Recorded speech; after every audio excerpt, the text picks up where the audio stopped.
أهلا بيكم أصدقائنا في حلقة جديدة من برنامج العيادة. النهاردة هنتكلم عن فوائد العلاج بالحجامة، ولكن قبل الدخول في محتوى الحلقة برجاء الاشتراك في القناة والإعجاب بالفيديو. أهلا بيكم. الحجامة هي طب بديل وقديم منذ عصور، وهي من الأمور التي ذكرت في الإسلام، وهي طريقة صحية للتداوي. وأثبتت الدراسات والعلوم الحديثة أن الحجامة قد تكون شفاء لأمراض كثيرة، منها أمراض القلب والدم وبعض أمراض الكبد. والحجامة هي عملية إخراج الدم الزائد والفاسد من جسم الإنسان. ففي حالة ارتفاع ضغط الدم وعدم مقدرة الجسم على استقبال تلك الكمية الهائلة من الدم ينصح بعمل الحجامة. وللحجامة 98 موضعا، 55 منها على الظهر و43 منها على الوجه والبطن، وهذه مواضع النهايات العصبية للأعصاب الخاصة بردود الفعل. ولكن المنطقة الأكثر تفضيلا عند الأشخاص الذين يقومون بالحجامة هي منطقة أسفل الرقبة على مستوى الكتف، وهي الفقرة السابعة من فقرات العمود الفقري. وهناك نوعين من الحجامة، وهما أولا الحجامة الجافة والتي تكون من دون جرح وتستخدم للأشخاص المصابين بالروماتيزم وعسر البول في بعض الأحيان.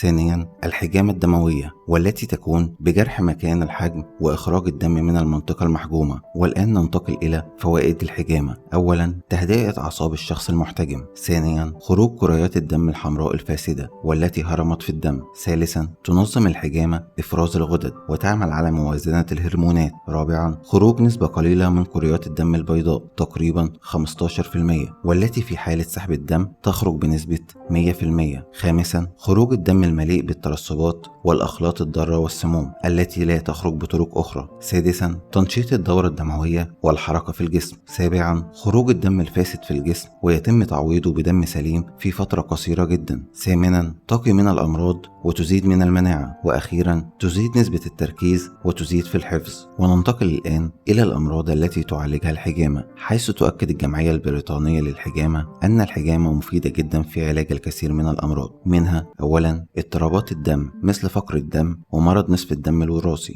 ثانيا علاج الأمراض الروماتيزمية مثل التهابات المفاصل والتهابات العضلية الليفية. ثالثا علاج مشاكل الخصوبة واضطرابات الأمراض النسائية. رابعا علاج مشاكل الجلد مثل الإكزيما وحب الشباب. خامسا علاج ضغط الدم المرتفع والصداع النصفي. سادسا علاج القلق والاكتئاب والنقرس وعرق النساء. سابعا علاج احتقان الشعب الهوائية الناتجة من الحساسية والربو. ثامنا علاج الآلام في الظهر والرقبة والكتفين. وأخيرا علاج ارتفاع نسبة الكوليسترول الضار في الدم. وننتقل الآن إلى الآثار الجانبية للحجامة. فالعلاج بالحجامة آمن تماما وليس له أضرار خطيرة، ولكن هناك بعض الآثار الجانبية التي تحدث أثناء العلاج أو بعده مباشرة، مثل الشعور بالدوار أو التعرق أو الغثيان أو الحروق أو وجود الكدمات على الجلد أو الإصابة بالعدوى الجلدية. وننتقل الآن إلى الحالات المستثناة من العلاج بالحجامة. فهناك فئات معينة ينبغي عليها أن تتجنب العلاج بالحجامة، لأنها قد تتعرض لأضرار صحية ومضاعفات تؤثر فيها بصورة سلبية. ومن هذه الفئات أولا الأطفال تحت عمر ال4 سنوات. ثانيا كبار السن، ويرجع ذلك إلى هشاشة البشرة وضعفها مع تقدم العمر. ثالثا النساء الحوامل. رابعا النساء أثناء الدورة الشهرية. خامسا الأشخاص الذين يتناولون أدوية تمييع الدم. وأخيرا المصابون بحروق الشمس أو الجروح أو التقرحات. وننتقل الآن إلى الشروط الواجب توفرها عند العلاج بالحجامة. فهناك بعض الشروط التي يجب أن تؤخذ بعين الاعتبار قبل البدء بالحجامة، ومنها أولا التأكد من نظافة الأدوات المستخدمة وتعقيمها جيدا. ثانيا حرص المعالج على ارتداء قفازات طبية أثناء عمل الحجامة منعا لانتقال الأمراض. ثالثا حرص المعالج عند البدء بإجراء الحجامة بالابتعاد عن أماكن معينة في الجسم كالشرايين والقرح والجلطات الوريدية. رابعا تناول الأطعمة التي تحتوي على الحديد بعد يوم من إجراء الحجامة. خامسا تناول الطعام قبل عمل الحجامة بساعتين أو 3 ساعات على الأقل. سادسا وضع مطهر طبي كالكحول على مكان المشرط، وذلك للتعقيم ومنعا من حدوث التلوث. وأخيرا التخلص من الكؤوس المستخدمة بعد الانتهاء من الحجامة، لأن هذه الكؤوس معدة لتستخدم لمرة واحدة فقط. وفي نهاية حلقتنا نتمنى لكم دوام الصحة والعافية، ولا تنسوا الاشتراك بالقناة والإعجاب بالفيديو وترك آرائكم في التعليقات.